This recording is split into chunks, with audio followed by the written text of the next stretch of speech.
Hey everybody, this is Jimmy and you're watching JimmyAmericaPhoto because I'm back from Canberra but I left Violet behind. No. Toby! No one leaves Violet behind. I hurt my hip! Oh. What do you think about this new intimate setup that we've got going? I thought there was enough footage of me having the back to the camera and like kind of obscuring you, so I swung it around and now we got both of us in. You could just like lean back into the couch and now it's like we're actually having a conversation. This is comfy. Okay, last week we discussed shutter mode. Woo! Woo! You nailed it, you were on fire. This week we're doing aperture mode. Let's see if you can do as well. There are bunnies at the end of it. I was gonna ask. I know you're gonna ask. How many? Okay, I think I've just got one bunny this week. But it's a good one. I can get you more? And T. And T. Okay, more bunnies and T. So moving on from shutter mode last week. Remember the shutter determines how much light is being let through the sensor by how long it's open, correct? Yeah. Excellent. Well, the other thing that determines how much light is let onto your sensor is your aperture. What's aperture? She asked, hoping for bunnies. The aperture is a set of blades and they get smaller, so it's a very small hole, or they open up into a wide hole to let a lot of light in. Like an eye. Yes, exactly like your iris. No wait, pupil. So you know when it's dark, your eyes get really big, or when you like go to the eye doctor and they put the stuff in it that dilates your eye and your pupil gets really big? That's how it lets in a lot of light. And when it's really bright outside, your pupil gets small, so it doesn't let in as much light. Your aperture is exactly the same thing. I happen to have an old-timey lens from the 70s that has a manual aperture ring on it. So at 2, it's completely open and it looks like there's not actually anything there. Right. But if we turn the dial, you can see that it gradually gets a lot smaller. Right. Wide aperture, small aperture. Yeah. Inquiring puppies would like to know what that does. So at a wide aperture, because there's nothing blocking light getting to the sensor, obviously it's going to let in a lot more light. Make sense? But at a smaller aperture, the hole's going to go whoosh, and it's going to be a lot harder for the light to get through the lens to the sensor, so it's going to let in less light. Obviously, you want as much light to be on your sensor so you can use a faster shutter speed, right? You were on fire last week, remember? Yeah, but now you're talking about something that does the same thing by the sounds of it. Your aperture and your shutter speed work together. Okay, the most confusing thing about apertures is that the smaller the number, the wider the hole. The wider the aperture. So 1.4 will be nice and wide, but 22 will be very small. Say the shutter speed that you're using is too long. You're trying to take a photo of some people, but they keep moving around, so they're coming out blurry, right? Right. Now you need to use a faster shutter speed. So you make the shutter faster, but that means that it's going to be darker because it's letting in less light, remember? Right. Okay, so the way that you can get more light into the sensor will be to open up the aperture. Now you're getting more light in, you're able to use a faster shutter speed, and your subject won't be blurry. So you'd think, well, if it's going to let in more light, then why wouldn't you just use the biggest aperture you could use all the time, right? So the wider that your aperture is, let's say 1.4, which is very wide, the narrower your depth of field is. The depth of field is what makes your background blurry. Yes! I'm in focus, and everything back here is blurry and looks fancy and junk. We're gonna say blurry, but I don't mean blurry, because blurry usually means it's moving too fast. We're saying blurry, but we mean out of focus. It's the same thing. Trying to explain this is all well and good, but let's see some actual examples. I took this shot using an aperture of 1.4, and because that let so much light in, I was able to use a really fast shutter speed of an 800th of a second. But let's say I wanted the background to be in focus too. This shot was taken with an aperture of 16. Now the depth of field is so much deeper, the cage is now in focus. But because it's letting in so much less light, the shutter speed is now only a 1/6 of a second. Let's just say it's a good thing that it's on a tripod, because at that shutter speed, this is what it looks like when you shoot it by hand.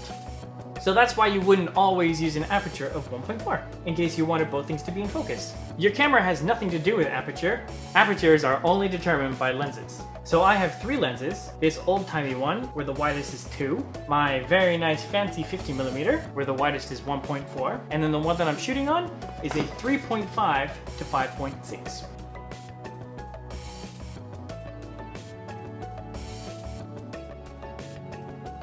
The reason that my 18 to 55mm lens has 2 different maximum apertures, because at 18mm, the widest aperture it can use is 3.5, and at 55mm, all the way zoomed in, the widest aperture it can use is 5.6. The reason you would use a very high aperture which means a very small hole like f22 or f32 or something like that, is if you're going to be photographing something really, really bright. Like the sun? Like the sun.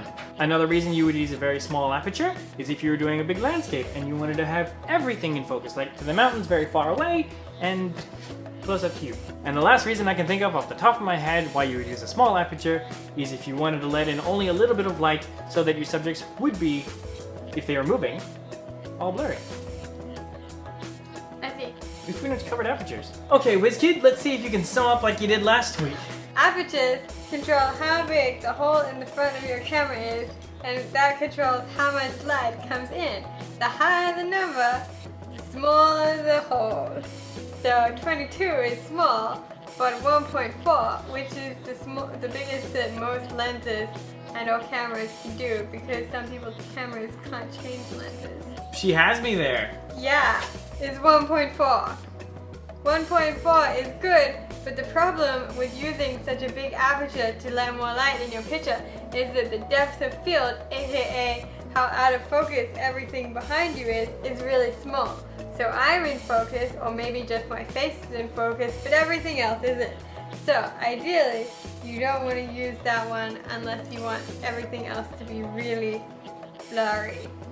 Which is correct! She is on fire, isn't she? Yeah. And so modest too. We don't need you for this channel. Lottie and I are gonna make our own channel. Bark once if you're into it, Lottie. No. So if you've been seeing a lot of beautiful photos on the internet and going, oh man, how come it looks so nice, beautiful and blurry out behind them, but the face is so sharp and in focus? And mine can't do that. It's because they're using a very wide aperture. Keep in mind that if you have a point and shoot and some compact cameras, you can't actually change the aperture because you don't have manual mode. So your camera will think of it for you. So if you've got an aperture mode on your camera, I say give it a shot. I myself usually leave my camera in manual mode, sometimes going to aperture mode, because if I need a shot real quick and I don't have time to figure out the right shutter speed aperture combination, I can pop it into aperture mode, select the aperture that I want, and it does it for me. Now that I understand what it is, I may consider using aperture mode. Exactly! Even Violet's gonna be using aperture mode. And don't you want to all be like Violet? Now I have cool purple streaks. You sure do. We match. Don't I look just like her? Oh no! My cool sideburns! Ah! Ah! So usually you want to leave your aperture 1.4 to like f8. That's a good range because it lets in quite a bit of light, enough for your sensor for you to use a quick shutter speed. What does F stand for? Aperture. I don't know! You're a bad photographer!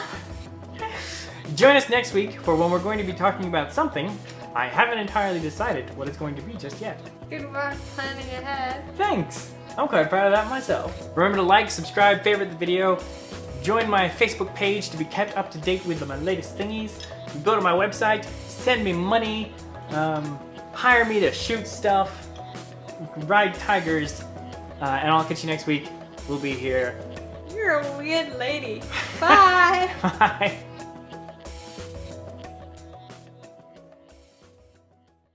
Don't make me send you back to camera. I'll do it.